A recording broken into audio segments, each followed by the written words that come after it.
Welcome to our ongoing series of question and answers from the works of Sri Aurobindo and the Mother. Today's topic is Consciousness, Part 10. From Sri Aurobindo. No, I did not intend any sarcasm by my question.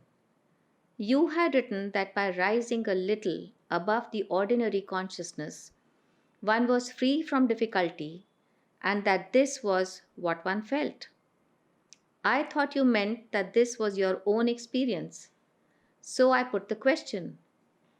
As the experience of the quiet mind is one that can easily be broken by the uneasiness of the vital or the inertia of the physical being, the experience of the deeper freedom and calm which belongs to the self remains, but it can be covered up by the lower consciousness.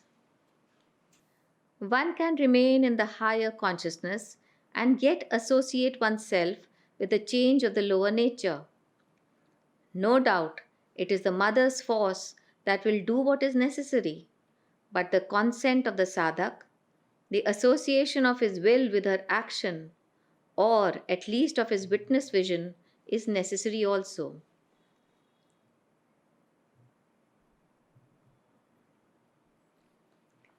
Your tendency was to go up and to leave the higher consciousness to deal with the lower nature without any personal effort for that. That could have worked all right on two conditions. One, that the peace and force would come down and occupy all down to the physical. Two, that you succeeded in keeping the inner being unmoved by the outer nature. The physical failed to absorb the peace, inertia rose instead. Force could not come down. The suggestions from the outer nature proved too strong for you, and between their suggestions and the inertia, they interrupted the sadhana. I have not said that you made a mistake. I have simply said what happened and the causes. If you had been able to remain above and let the force come down and act while you were detached from the outer nature, it would have been all right. You were able to go up because the peace descended. You were not able to remain above because the peace could not occupy sufficiently the physical and the force did not descend sufficiently. Meanwhile, the inertia arose. You got troubled more and more because of the vital suggestions in the outer nature and rush of inertia. So you were unable to keep detached and let the force descend more and more or call it down more and more. Hence, the coming down into the physical consciousness.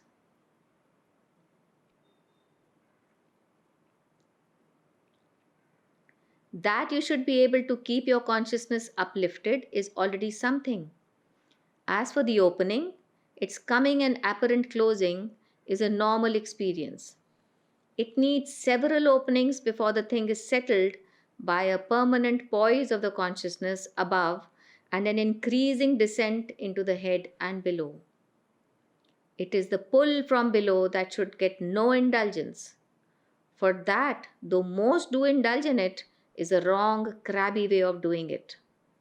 One must be stationed above before one can descend without a tumble. Not that the tumble, if it comes, precludes the going up again. It doesn't. But that is no reason for letting it happen. I see no reason for either ripping or wandering or throat slitting. Even if the permanent opening does not come at once, you have only to wait and it is bound to come. It is certainly a pity that the restlessness of the vital should kick so much against vacancy of the consciousness. For if you could stand it, this emptiness, now neutral and therefore not interesting to the vital, would become positive and be the powerful recipient of the pouring from above. The difficulty is that the vital has always been accustomed either to doing something or to something doing, and when it is doing nothing or nothing is doing, or it seems like that on the surface, it gets bored and begins to feel and talk or do nonsense. However, even with this obstacle, the descent can come down. It need not wait for the supramental.